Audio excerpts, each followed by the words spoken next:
고린도후서 9장 1절로 5절까지의 말씀, 우리 다 같이 한 목소리로 합독하겠습니다. 성도를 섬기는 일에 대하여는 내가 너희에게 쓸 필요가 없나니 이는 내가 너희의 원함을 알미라. 내가 너희를 위하여 마게도냐인들에게 아가야에서는 1년 전부터 준비하였다는 것을 자랑하였는데 과연 너희의 열심이 퍽 많은 사람들을 분발하게 하였느니라. 그런데 이 형제들을 보낸 것은 이 일에 너희를 위한 우리의 자랑이 헛되지 않고 내가 말한 것이 준비하게 하려 함이라. 혹 마게도냐인들이 나와 함께 가서 너희가 준비하지 아니한 것을 보면 너희는 고사하고 우리가 이 믿던 것에 부끄러움을 당할까 두려워하노라. 그러므로 내가 이 형제들로 먼저 너희에게 가서 너희가 전에 약속한 연보를 미리 준비하게 하도록 권면하는 것이 필요한 줄 생각하였노니 이렇게 준비하여야 참 연보답고 억지로가 아니니라. 아멘. 성경을 이렇게 읽다 보면 하나님 아버지 앞에 살던 믿음의 사람들, 성경에 등장하는 믿음의 사람들이 가지고 있는 공통적인 특징이 하나가 있는데 그게 뭐냐면 자기가 자기 입으로 내뱉었던 그 말에 대해서는 무한 책임을 진다는 것입니다. 성경에 등장하는 믿음의 사람들이 왜 그렇게 했을까 생각을 해보면 그들의 물론 개인적인 인품도 있겠지만 그들이 알고 그들이 믿는 하나님이 신실하신 분이기 때문입니다. 하나님이 신실하시다라고 하는 것은 상황이 바뀌고 여건이 바뀌고 시간이 흐른다 하더라도 그리고 그렇게 하지 않을 이유가 아무리 많다 하더라도 늘 처음과 끝이 동일하다라고 할 때 하나님을 신실하다 그렇게 우리가 부르는 것입니다. 그들이 바라보고 그들이 믿는 하나님이 신실하신 분이시니 성경에 나오는 믿음의 사람들은 자기가 어떤 이유로든 내뱉은 말, 했던 약속은 무슨 일이 있어도 지키는 것이에요. 심지어는 자기가 속아서 내뱉었던 말이라 하더라도 네가 거짓말했으니 안 된다라고 뒤엎질 않아요. 그 대표적인 예 중에 하나가 야곱을 축복하던 이삭입니다. 이삭이 눈이 멀어 아들이 왔을 때 이상하다 생각은 했지만 그래도 이삭이 에서인 척하고 축복을 받은 이후에 나중에 이제 진짜 에서가 와가지고 막 아버지 어떻게 된 거냐고 막 이렇게 따지고 울고 할 때에 저는 어릴 때부터 그 대목을 읽으면서 아니 그럼 취소하고 거짓말했으니 취소하고 다시 해주면 되지 않나? 그런 생각들을 많이 했었어요. 그런데 여러분 잘 아시다시피 그 이삭이 말입니다. 자기 입으로 고백하였던 축복을 되물리질 않아요. 그리고 너에게 줄 축복이 없다 그럽니다. 그리고는 에서에게는 어떻게 해요? 다시 축복을 하는 거예요. 여호수아도 그랬어요. 기브아 주민들이 속여서 먼 지역에서 온 것처럼 속인 후에 이스라엘과 화친을 맺는데 얼마 지나지 않아 기브온 주민들이 먼 지역에서 온 것이 아니라 바로 산 너머 가나안 족속이라는 것을 알아요. 그러면 여러분 너희들이 나에게 거짓말을 했다 하고 뒤엎으면 되는 거 아닙니까? 그런데 여호수아가 그러질 않아요. 끝까지 그들과 했던 너희들을 침략하지 않고 보호하겠다라고 하는 약속을 끝까지 지킵니다. 여러분, 왜 그랬을까를 생각해야 돼요. 왜 그랬을까? 모두에 말씀드렸던 것처럼 그들이 알고 그들이 믿고 그들이 따르는 하나님이 신실하시기 때문이에요. 그러니 여러분, 이러한 일들은 우리가 늘 살면서도 배워야 돼요. 그렇기 때문에 믿는 사람의 결정과 말, 좀 더 넓게 하면 교회의 결정은 하나님 앞에서 뜻을 구하며 진중해야 됩니다. 그리고 자기 입으로 내뱉었던 말과 약속은 지키는 거예요. 그래야 우리 변하지 아니하는 하나님이고 변하지 아니하는 그리스도 예수시기 때문에 우리가 믿음의 대상으로 두는 것 아닙니까? 만약에 변한다면 우리 믿음의 대상이 될 수가 없어요. 어떻게 변할 줄 알고요, 나중에.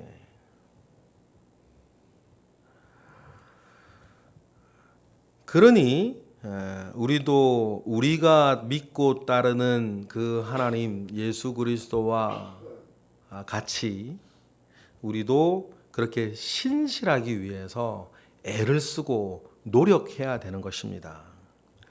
오늘 본문에서 사도 바울이 고린도 교회에 권면하고 도전하는 내용의 핵심은 그거예요. 신실하라는 거예요.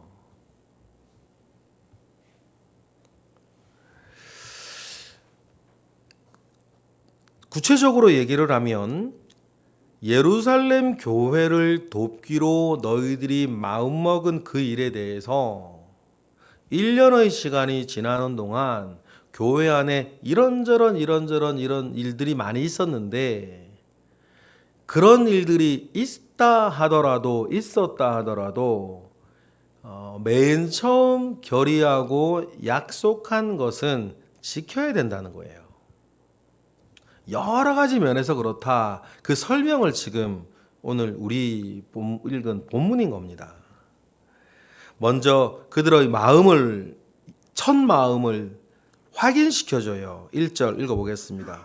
성도를 섬기는 일에 대하여는 내가 너희에게 쓸 필요가 없다 그래요. 왜냐하면 성도를 섬기는 일에 대한 그들의 열정을 알았거든요.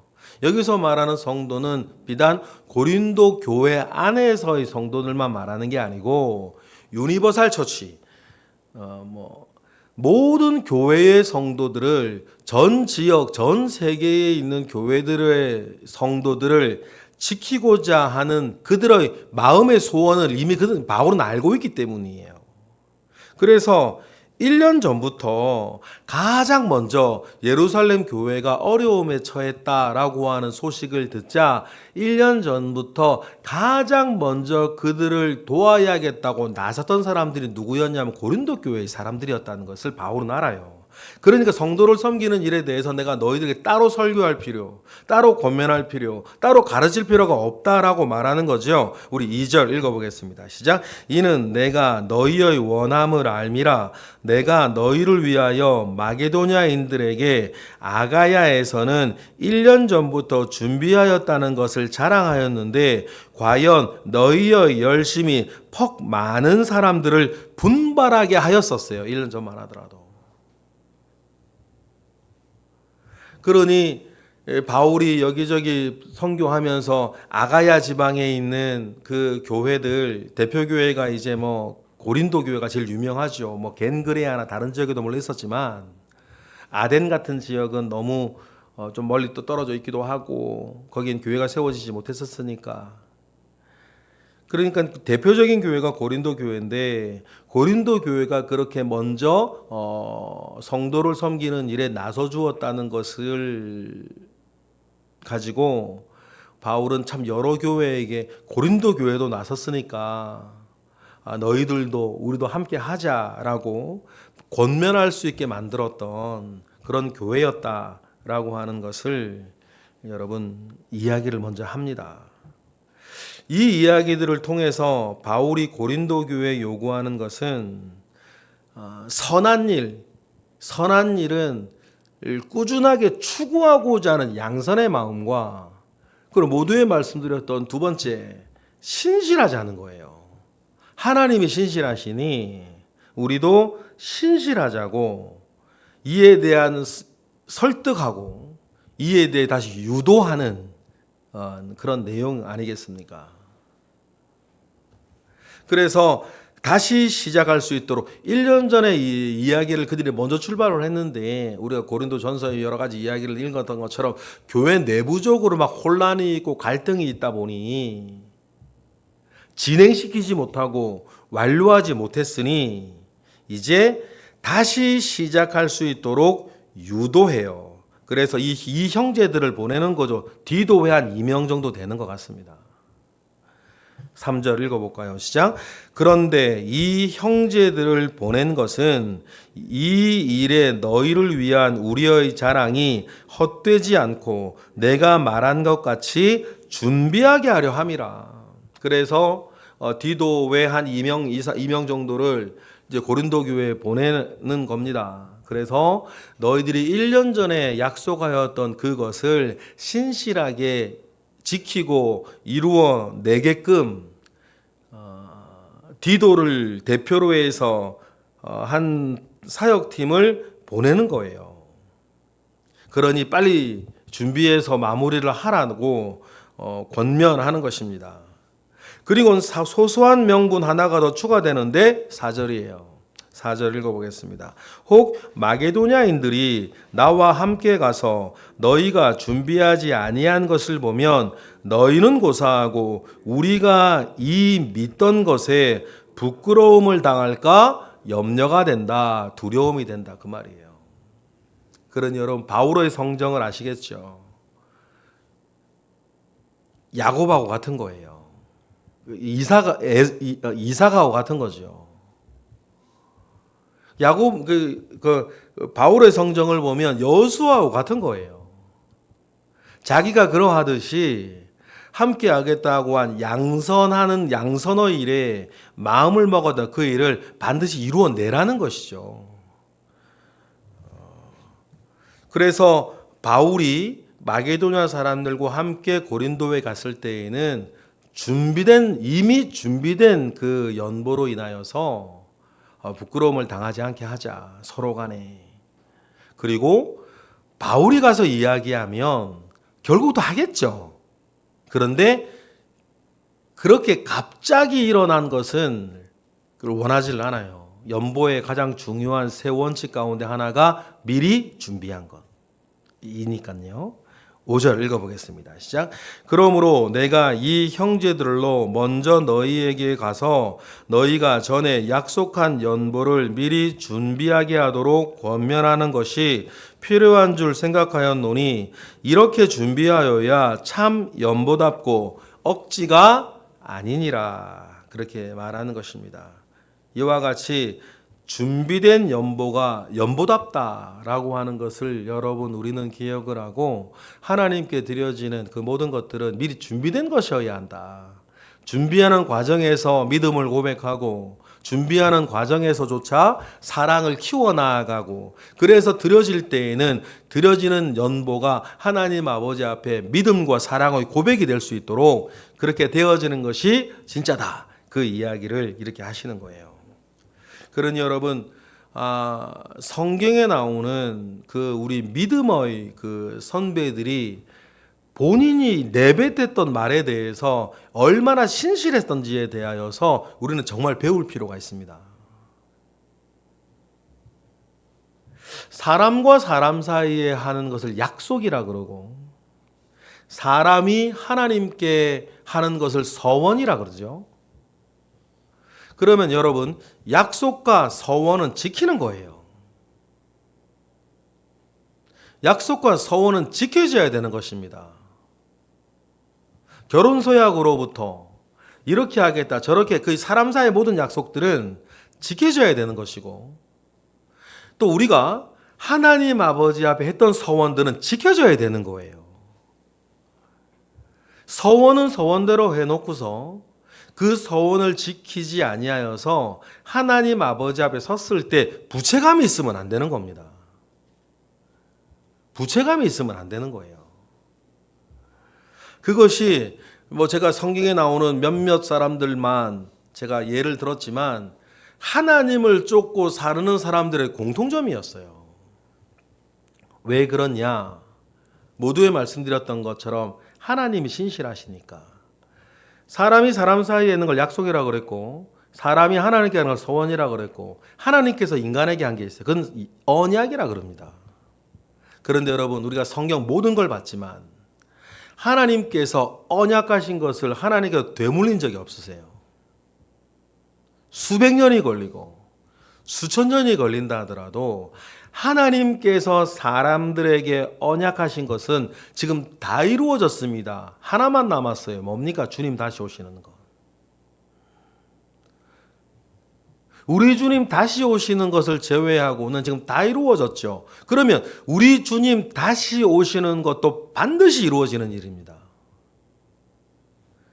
그동안 하나님께서 언약하신 것에 대해서 하나님께서 어떤 모습이었냐를 우리가 생각을 하면 하나님은 1.1획도 허언치 아니하시고 반드시 이루어내시는 신실하신 하나님을 우리는 앞에 두고 믿고 알고 살아요. 따르며. 그러면 그 하나님을 따르고 있다라고 하는 우리 삶의 자연스러운 모습, 배이게 되는 습관, 내어놓는 삶의 결과들은 하나님이 신실하시니 우리는 그 앞에서 우리도 신실하고 성실하게 살기로 사는 것을 보여내는 것이죠. 여러분, 그 일에 대해서 오늘 사도 바울이 여러 우여곡절 가운데 있었던 고린도 교회에 다시 상기시키는 것처럼 오늘 이 말씀이 우리가 개인적으로 또 우리 교회가 하나님 아버지 앞에 고백하였던 모든 것들은 신실하게 지켜내는 것이다 라고 하는 것을 기억을 하고 양선, 선을 추구하는 그 마음 가운데에 신실하신 개인적인 우리의 삶, 또 우리 교회 공동체의 삶이 되기를 주님의 이름으로 축복합니다. 기도하겠습니다. 할렐루야. 하나님, 감사와 영광을 올려드립니다. 신실하신 하나님이시기에 우리는 안심하고 하나님을 믿고 예수 그리스도를 따르고 있습니다. 그러한 하나님을 따르고 있으니 우리 역시 신뢰받을 만한 사람으로 언제 어디에서나 있게 하시옵소서. 이 시간 드려지는 1000번째 예물 가운데 함께 하시고 오늘도 이 새벽을 하나님 아버지 앞에 세운 모든 새벽의 기도자들 가운데에 함께 하옵소서. 예수 그리스도의 이름으로 기도드렸나이다. 아멘. 하늘에 계신 우리 아버지, 아버지의 이름을 거룩하게 하시며 아버지의 나라